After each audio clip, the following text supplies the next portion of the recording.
Pawan Kalyan reel హీరోనే కాదు real hero అనిపించుకున్నారు.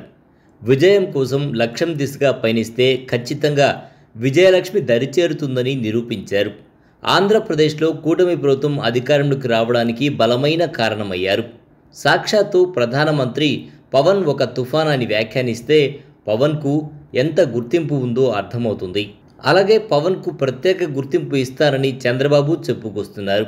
అయితే ఏపీలో ఆయనకు డిప్యూటీ సీఎంతో పాటు ఏ పదవి ఇవ్వబోతున్నారు అనే చర్చ సాగుతోంది. డిప్యూటీ సీఎంతో పాటు పంచాయతీరాజ్ రూరల్ డెవలప్మెంట్ శాఖ ఇవ్వబోతున్నట్టు సమాచారం. హోంమంత్రిగా బాధ్యతలు చేపడతారని అందరూ భావించినా కూడా ఆ బాధ్యతలు నిర్వర్తించాలంటే షూటింగ్లకు దూరంగా ఉండాలి. చేతిలో ఉన్న సినిమాలు, ప్రస్తుతం ఉన్న క్రేజ్ దృష్ట్యా సినిమాలకు దూరంగా ఉండే పరిస్థితి పవన్ కళ్యాణ్కు సాధ్యం కాదు. రోజుకు 1 కోటి రూపాయల వరకు రెమ్యునరేషన్ తీసుకునే పవన్ కళ్యాణ్ నెలకు 3 నుంచి 4 లక్షల రూపాయల జీతానికి పనిచేయడం సాధ్యమవుతుందా? ఆయన తోటి వ్యక్తుల ఖర్చులే భారీగా ఉంటాయి. మరోవైపు 10 మందికి సాయం చేయాలనే మనస్తత్వం వల్ల ఆ చిన్న మొత్తం ఏపాటికి సరిపోకపోవచ్చు.